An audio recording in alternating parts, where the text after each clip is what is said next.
Hello everyone, and welcome to another Crafter's Toolbox. Today I'm going to show you 5 different ways that you can use washi tape in your card designs. And I am just loving this brand new release from Altenew. And these are all of the sample cards that I put together for the release. So I want to show you how I did it and all the different techniques that I use to create all these great cards. So let's get started. Okay, so for our first example, I thought I would show you a pretty simple way to use washi. Now, you know, Altenew comes out with these fantastic wide rolls, and it makes it so easy to use this. So this is the Painted Dots washi tape, and I know that because I take the little label. So this happens to come in a package, but I take the little label and I put it inside of my tape so that way I know where it came from and what the name of it is if I need to find it again. So that's a little tip. But the great thing about this washi is that it is actually wider than 4 3/4, so I can go ahead and just put it right on my cardstock. And I love using colored cardstock for this because that color is going to show through a little bit, right? So I have that on there, and I can just go ahead and rip this or cut it and flip it over, and I end up with a perfect new panel that has some really cool texture and sheen to it because it's got that washi tape sheen to it, and I've got that color that's poking through. So that is one simple way to use washi tape. All right, so a second simple way to use washi tape is to layer it. So because it is semi-opaque or semi-transparent, either way you want to look at it, you can overlap it and get different effects. So whether you're going for a monochrome or you're going for a rainbow effect, you can make that happen. So I have here the 5 new gradient sets, and these match the gradient cardstock and also the coordinating inks for all of these. So Tea Party, Seashore, Rose Petal, Summer Afternoon, and Sweet Dreams. And you can use these to mix and match. So like in my examples, so for the first one, I did just a single color, and I just take the tape, find my end here. And if it's a brand new end like this, I like to rip it, so that way I can have ripped edges all the way through. And you can see that by overlapping it, I'm going to get a darker color. And it could be something that's just as simple as that, and you put your sentiment right over it, and it ends up looking like this, which is so cool. Or you can make entire rows of different colors. So let's show you.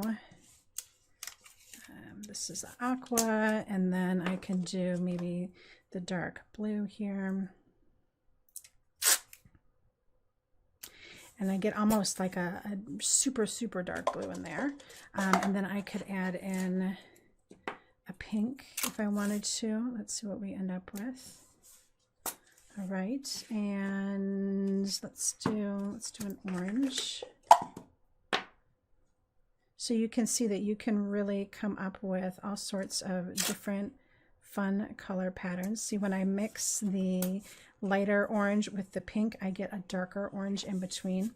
So you can come up with fun color combos. And if you do them in rainbow order, now I had to pick washi from all of my different sets. I was able to get a rainbow order, and I added in some gold at the end because we now have a 1-inch washi in gold. How cool is that? All right, so this next example is really awesome. This is the Sweet Pea Palette, and there are 3 new palette tapes, and you can see that you're going to get a whole different palette of colors going on here. So in order to create this project, I took my tape and I got my first row started right up against the edge, and then I went ahead and started moving the tape around so that way none of the previous row was matched up with the current row. So basically just offsetting enough to make a pattern look really, really cool. and just lining up that line and hopefully not getting any little spaces in between. But the nice thing about the washi tape is that you can still lift it up gently and get it back closer into place to where you want it, and you won't run into any problems. So I can put one there, and there's my next row. As long as I have a little bit to overlap and flip underneath my card when I'm done, I'm in a good place. All right, so I can pop up, I think I can do that. Yep, just barely. Okay. So you can see you can go across the whole page, or you can just do part of a page like this. So if I just wanted to leave it like this, and then I can take this and flip it over and flip my excess underneath. And then I've got a really, really cool effect. All right, so for our last samples, this is actually the last two ways that you can use washi that I have for you. One is to mix and match. So I've used, for these two samples, I've used multiple different washi tapes together to create these samples. So I've got this ginormous, beautiful wild flora, and this coordinates. And then I've got some of the other new washi. So this, I love this, is gorgeous. This brand new navy blue with gold spatter. And then I brought back an old favorite with the gold lines on here to do this one. So I was able to coordinate all three of those together. And then the last way to use washi tape is if you have coordinating die cuts. So first of all, let me give you some hints on using this large washi tape. It is huge. It will cover an entire piece of 8.5 by 11 paper, and I can't even fit it in my screen. It's so big, right? So let's flip it this way and see if I can do this. My tip for you on this is to get your edge started, and you see how I like to flip over a little bit. This is what I like to do once I've gotten my washi started. Now this is really a little bit of a bear to manage, so you're going to want to just pull a little bit from your starter and just kind of roll up all the way down, and then be able to start pulling enough away. You probably need about an inch. Okay, so I'm going to do this on my surface here that I know this is going to stick to. So you're going to want to do this on a glass surface or on a countertop, but you're not going to want to do this on a silicone mat because washi tape doesn't stick to silicone mats. All right, so then I've got my whole piece of 8.5 by 11 cardstock under here. And the reason why I'm doing this will become apparent very quickly.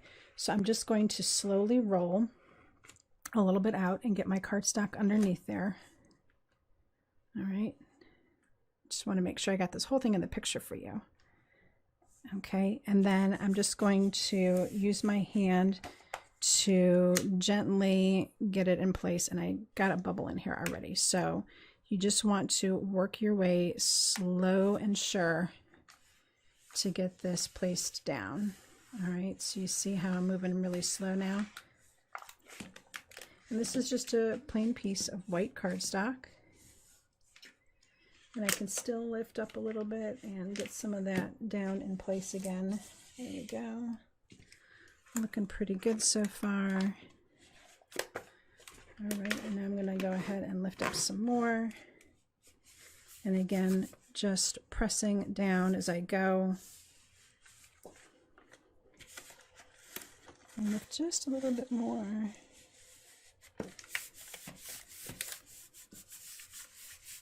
Until I get to the end here. There we go. Beautiful. All right, and if I do have any little creases, I can work them out with my fingernail for the most part. At least enough that you're not going to notice them once you have this panel down on your card. All right, so, and I can go ahead and cut this off. It's easier to use scissors.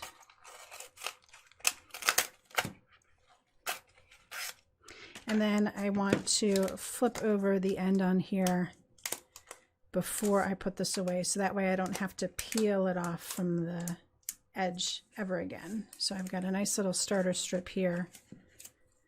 that I can use the next time I want to use this washi tape. Okay, so move that out of the way.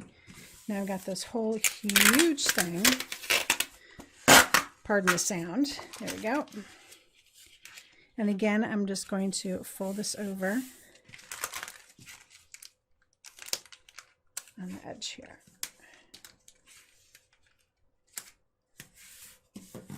All right, and then you can trim off the top or you can fold it down. Either way, it will work just fine.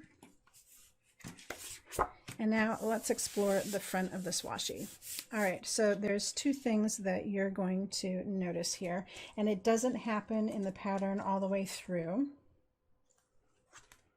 but we've got, these are the dies from the Wild Flora stamp set, and you will see that there is the daisy is right here.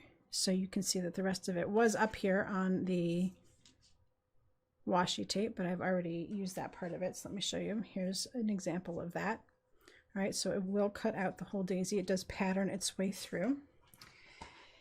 And not pictured in this particular piece, so there's more up here. Actually, here's the bottom of it, is the stephanotis. And that looks like this piece right here. And then we've got this other little flower right here. Looks kind of like a poppy, which will take your next die cut. And I haven't found it, but I don't think that there is just a leaf in here. I could be wrong. Let's double check. Not that I can see in this particular layout, but you can at least get the 3 flowers from here. So you can either use this as a die cut sheet once you have it all done up like this, or you can use it as a total background like I did in this card. So I hope you enjoyed learning about all the cool ways that you can use this washi tape. It is really a stunning, stunning collection that has come out from Altenew, and I know you're just going to have a ton of fun with it. I hope you enjoy seeing all the creations from the designers during this hop. There are really some amazing projects out there. So thank you so much for stopping by today. I'll be back with another video soon, but until then, happy crafting.